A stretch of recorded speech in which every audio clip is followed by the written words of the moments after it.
Well, it's time for another installment of Flashpoint. This week, Eric Von Aken talks with Volusia County Sheriff Mike Chitwood. Good morning to you. I'm Eric Von Aken. Thanks for joining us. Our guest today on Flashpoint is a very familiar face in local law enforcement. The new sheriff in town, former Chief Chitwood of Daytona Beach. Now you are the Sheriff Chitwood of Volusia County. Congratulations. Thank you very much. What has it been like going from a local chief to sheriff of a county? It's been tough when you walk down the street and somebody hollers, "Sheriff," I keep walking. If they say, "Chief," you gotta get used to it. You spin around on your heels. Yeah. And the second thing is, I never realized how big Volusia County was because every day I'm getting gas in the car. Wow, We're a lot of driving. 1,500 square miles, and we are spread out. I mean, there are times you're in Deltona, then you go to Daytona, then you're in Pearson. There's a lot of driving involved, but the transition is going really well. Volusia County Sheriff's Office is loaded with outstanding professional law enforcement personnel, and that has made the transition so much more enjoyable. How's it been getting things done? It's tough getting used to. What a lot of people don't understand is the sheriff in Volusia County is not a constitutional officer as, say, the other 65 sheriffs are, where they get their budget from the county council and they go to work. Here we have a charter that basically makes the county manager the king of the county. So when you want to do something, you have to go to the county manager to get approval. It's kind of like being the police chief again. But in some ways I had more autonomy as the police chief than I do as the sheriff, and that's been really frustrating, that you're elected by the people to be in charge of public safety, and yet somebody who's not elected determines the fate of your organization. Somebody had a great analogy. You're in charge of the train. Don't touch the brake, don't touch the whistle, don't do anything. But by the way, if the train goes off the tracks, you're responsible. How are you working through that? We're going to work through it. I mean, I have no other choice.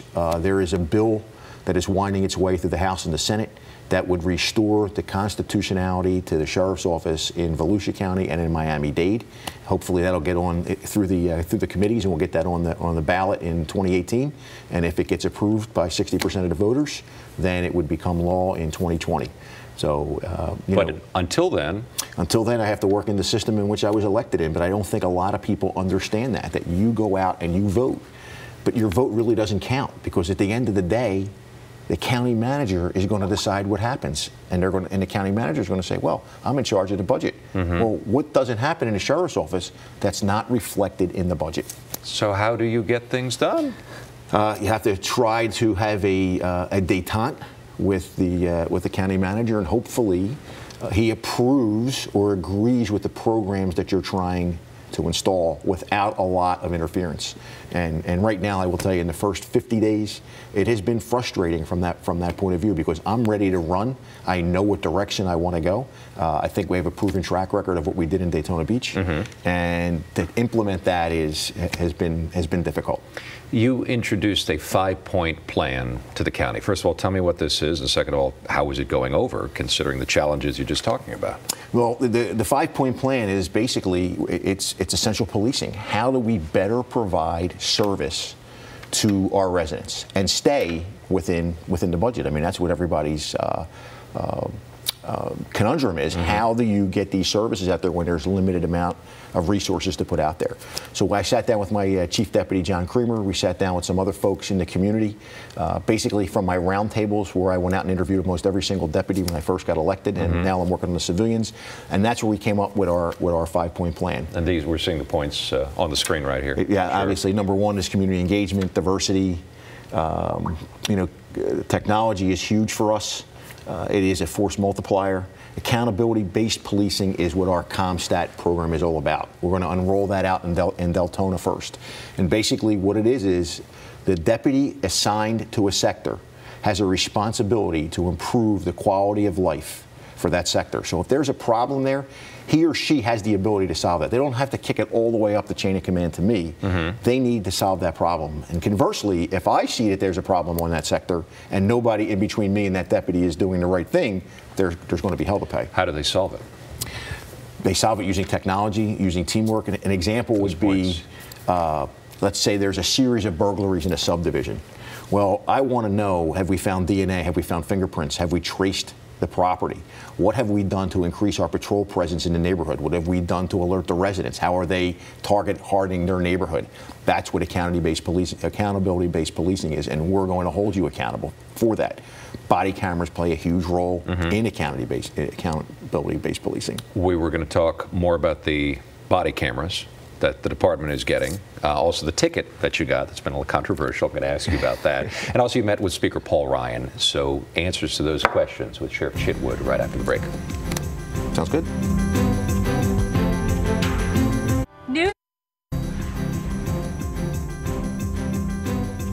We're going to do our damnedest day in and day out to make sure that the men and women that go out on the street to keep us safe are rewarded justly. That is Sheriff Mike Chitwood outlining just a small portion of his plan, the new top cop in Volusia County. Sheriff, I'd say that's one of the things that people who did vote for you like about you. They say you say it like it is. We just heard it now. No filter. I come from the school of ready, fire, aim, and you get in trouble for it at times. That's why I enjoy our conversations. Speaking of that, you got a speeding ticket. You asked for a speeding ticket recently, and this came a day after the department paid out a large settlement for a deputy who was involved in a crash and someone got badly injured.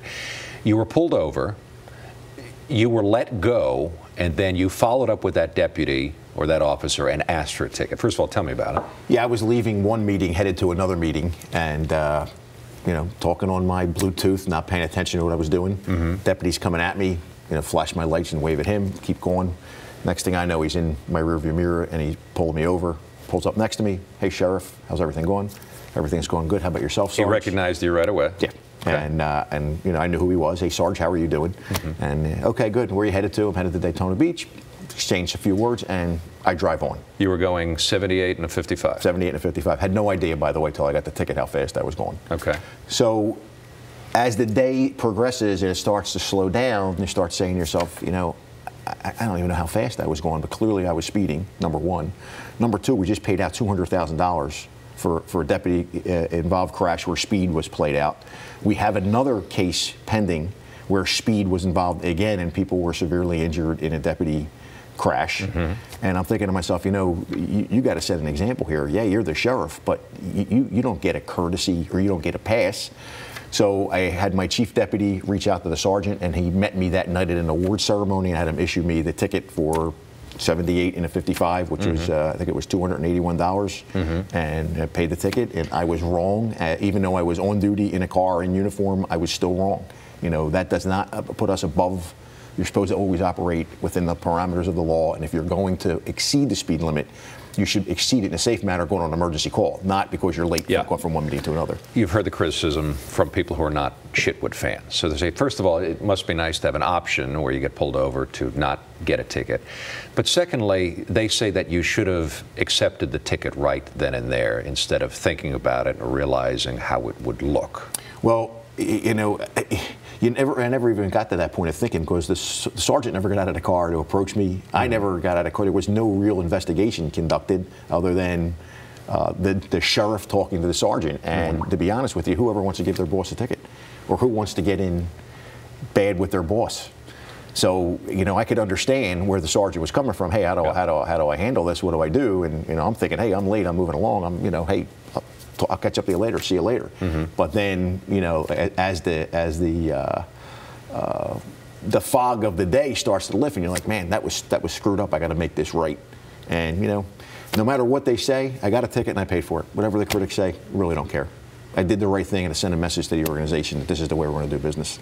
Let's talk about your de-escalation tactics. So I watched a video of you. You're driving in a car and you're driving through Daytona Beach, and you're talking about. In particular, it's a tense time, as we know, between law enforcement and the community in many cases because of police shootings. You're talking about how to de-escalate situations so they don't evolve into police shootings. The biggest one I remember is you said slow it down. Tell me about that. Well, the first thing is we don't want to do anything that's going to put our deputies' lives in danger. I would never ask them to do anything that would put their lives in danger.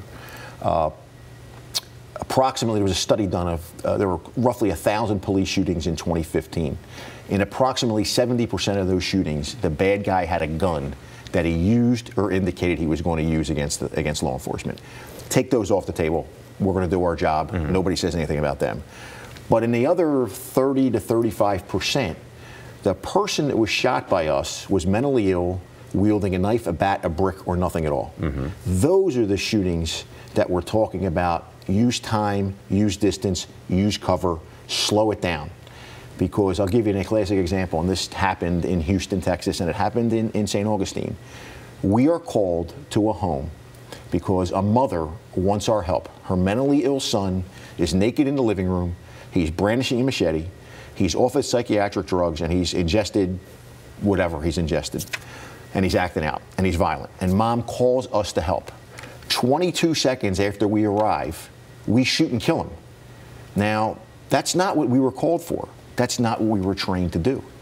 But had the information been put out to the responding officers, had they used time, distance, and cover, let's think about where we're going here. He's a danger unto himself. He's inside there. He's confined. Let's control the perimeter. Let's get the mental health people in here, and let's wear him down. Sooner or later, the drugs are going to wear off. Sooner or later, he's going to come to his senses. Use deadly force as a last resort in those cases, and that's what the de-escalation training is all about. It's about the slowing down the time, the distance, and the cover. It's also about using other weapons, less lethal shotguns, for example, that fire out the rubber bullets, tasers, mace. I was one of a handful of police chiefs a couple years ago that was fortunate enough to travel to Scotland to watch how a police department that is not armed deals with mentally ill people who are armed with knives, bats, bricks, and petrol bombs.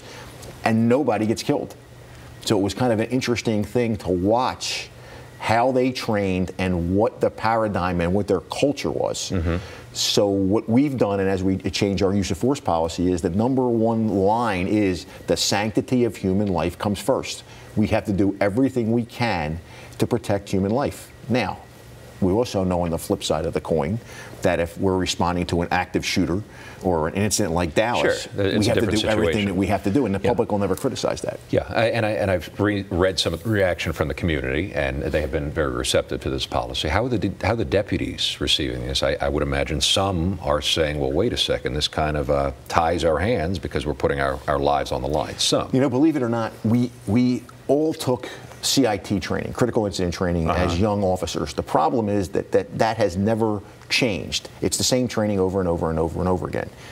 And we're not looking at how do you do that. And the deputies, in the short time I've been there, they've done it. We had a incident in Orange City where a guy, it turns out he was armed with a replica firearm, but he told the negotiators after he smoked a cigarette he was charging at the officers, and it left them with no other choice. Right. But they did negotiate, they did have time, they did have distance, they did have cover, and they did deploy beanbag rounds. They just didn't have an effect on this individual. And then he lowered the gun and charged at the deputies, and we did what we had to do, and we shot and killed him. But that's what it's all about. I think when you watch the videos from different places, like in South Carolina, where they shoot the guy running away and try to plant the taser, or a guy has a wallet in his hand, that's unacceptable. You took this to Speaker Paul Ryan, House Speaker Paul Ryan. You met with him for 45 minutes. We did. I was the only sheriff. There were 4 other police chiefs, and we went up to Janesville, Wisconsin, and it was kind of hard. We left here, it was 80 degrees. We got to Janesville, it was 23 in an ice storm. That's the roughest part. That was interesting, but he was an absolute gentleman, and the thing that surprised me most was how up to speed he was on the crisis that we're facing in policing in America right now. He was a huge proponent for de-escalation. He was a huge proponent for drug courts, which surprised me, offender reentry programs, and rolling back the mandatory minimum sentencing that everybody says are bad things. So he listened to us for about 45 minutes. Any progress? We're going to see as the bills wind their way through the House and the Senate. One of the things that he asked about was community policing. He was very, very interested on our take on what programs worked and what programs didn't work. And when I had my chance, I talked about school resource officers. We have federal monies in Daytona Beach to put 10 Daytona Beach police officers in 10 Daytona Beach schools. Those officers were not only there for safety and security, but they were there to become part of the social fabric of the school. An example would be Officer Ricky Ray. He's assigned to Mainland High School by day, but in the afternoon, the evening, and weekends, he's the strength and flexibility coach for the football team and the basketball team. That's cool. So they see him in uniform, and then they see him out of uniform. And that's what we're looking to do. And I think that is a huge community policing tool. Definition of community policing. Time for one more question, quick one. Going forward, I mean, how do you feel? Are you going to get things done? I know there's some conflict.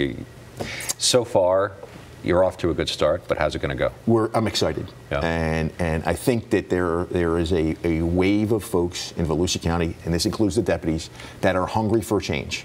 And we have it there. We have the plan. We're ready to rock and roll. It's just a matter of moving the obstacles. And like anything else, you know, when I landed in Daytona Beach 10.5 years ago, and I had a great rapport with my boss, it took a little bit of time. Once we gained trust, he just allowed us to go do what we did. And some of the things we did, we made national news on. I mean, body cameras, school resource officers, real-time crime center, all of those things were as a result of allowing me to go forward and do my job. And we're going to get there one way or the other.